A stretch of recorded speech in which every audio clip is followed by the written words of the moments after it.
The greatest MMA battle of the year is just a handful of days away, and both Alexander Volkanovski and Islam Makhachev are giving it their all in training. In fact, Joe Lopez claims that the featherweight champ looks scary. That's right, folks. The great's head coach has come forward and told Submission Radio about how the training is going for the Australian. According to Lopez, Alex has been taking on guys way bigger than him, and he's holding his own. Sometimes he's even dominating them. Of course, that doesn't mean that Volkanovski or his team is discounting the lightweight champion. They do acknowledge that Islam is a very strong fighter, with some of the best grappling the sport has ever seen, but they think that Alex will get the better of him on the day. They're just that confident in his preparation. And why wouldn't they be? Volkanovski has been in camp for a couple of months now. He even admitted that he brought in wrestling and jiu-jitsu coaches to help him with his takedown defense. The pound-for-pound king is giving it his all in training, and he promised the fans that he's gonna bring his A-game to the octagon. Even if some people may have marked him as the underdog going into the fight, Volkanovski keeps reminding people that he's no ordinary fighter, and that was proven by his victory over Brian Ortega. Like, he showed off some of the best defensive grappling I've seen in the UFC in this bout. Volkanovski escaped some very heavy takedown attempts from Ortega, and he managed to shake off some submission attempts that looked impossible to get out of. He's gonna make sure that he can pull it off against Makhachev as well, but can he? If you're a fight fan, you know Islam is no ordinary grappler. He's the protege of coach Abdulmanap Nurmagomedov, Khabib's father. People know what he's gonna do. They train for it, but somehow he still manages to pull it off. Such is the perfection of his technique. He'll definitely take Volkanovski to the ground, but that's exactly what the Aussie's been preparing for. Alex knows he's gonna be taken down. He knows that for certain, but he's not worried about it. Lopez is confident that Islam won't be able to keep the featherweight champion down. He's gonna find his feet again and fight on from there. It's a fact that the Australian is a much better striker, and that's where he'll be looking to find his advantage. However, Volkanovski reminded people of Brian Ortega. Oh, huge ground strikes from Volkanovski.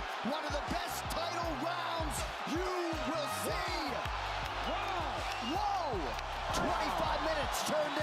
His coach reminded them of Chad Mendes. Similar things were being said going into that fight as well. Of course, Mendes was the much better wrestler, and he managed to take Alex down, but he couldn't keep him down. And that's the mindset the featherweight king is going into with his next fight. He's assuring his fans that he has made the necessary adjustments to keep Islam in check if their fight comes down to a wrestling contest. Alexander has been training at his freestyle fighting base, which is 2 hours from Sydney. It's there that the great believes he has polished his ground game to a level worthy of the Dagestani machine, or it'll at least give him a chance to create opportunities for him to outclass Makhachev with his striking. He knows what he's doing for sure. After all, they call him the pound-for-pound king for a reason. He defeated the Korean Zombie and Max Holloway in his fights in 2022. Both were convincing victories and set the stage for his move up to the lightweight division.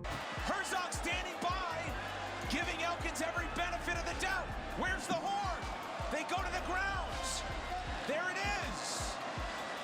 In pursuit of double champion status. But there was hardly any wrestling required in either one of these fights. Some UFC pundits and fans have written off Volkanovski completely for the fight, and this is something the great is not happy with. His victory over Ortega wasn't that long ago. People might argue that was significantly different from what Makhachev brings to the octagon. Makhachev trying to set up a submission here, DC. Yep, and you know, these guys do combat sambo their entire lives, you know, so if you present an opportunity to get a sub, it's over. He'll go get it. There it is. He's got the arm. And there's the tap. Another big finish for Islam. But Volkanovski said that he's different too. He told ESPN that he does things differently with his preparation, and that the world is gonna see that during the time of the fight. Well, you've got to admit that the featherweight champion has that never give up attitude. You must have seen it in the Ortega fight, when he somehow kept escaping from the ground and kept forcing the fight on his terms. Also, the amazing displays he put against Holloway in all 3 of their outings, those were just insane. Seconds.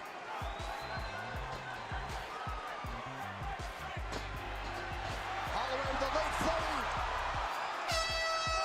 Alexander Volkanovski and Max Holloway go the distance. I'm sure that the pound-for-pound king has been doing exactly what he needs to. His preparation and game plan will be on point. People writing him off as an underdog is just gonna make the win even sweeter for him. But the thing is, Makhachev is no slouch either. It was just in October last year that he won his title against Charles Oliveira at UFC 280. Declaring the winner by submission due to a head and arm choke, and new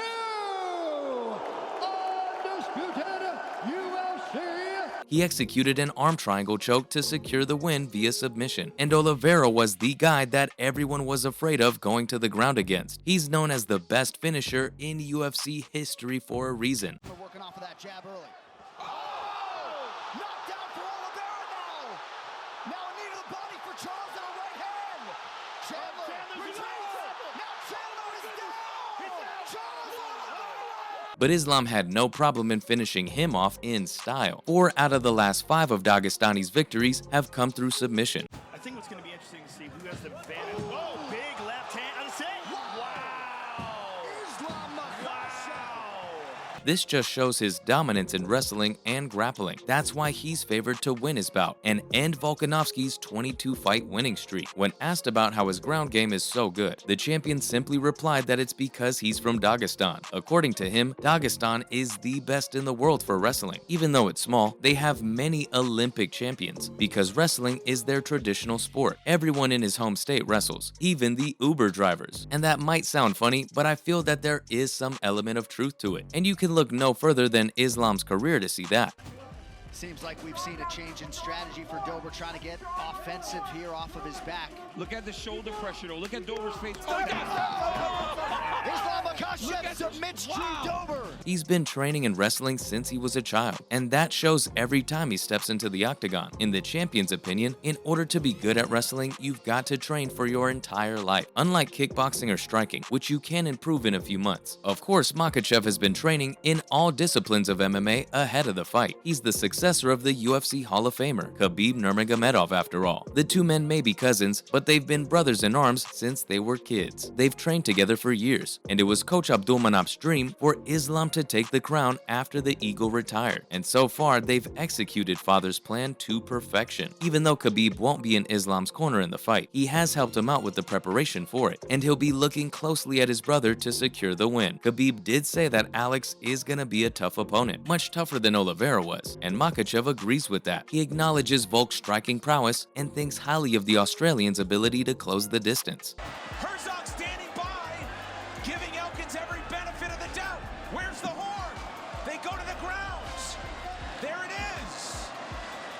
The two men are ranked as the top 2 on the pound-for-pound rankings. In simple terms, that means they are the most dangerous people on the planet. And now they're going toe-to-toe in the main event of UFC 284 in Perth, Australia. Makhachev is looking to mount his first title defense and defeat the pound-for-pound king on his home turf. Volkanovski has swept up the whole of the featherweight division and has a free pass to do whatever he wants. He wanted to move up a division into lightweight and is now challenging the newly crowned king for a double champion status. This will be an absolute battle between the two giants of mixed martial arts, and I personally cannot wait for February 12th. That's been all the latest about Volkanovski versus Makhachev. Thanks for watching, and I'll see you next time.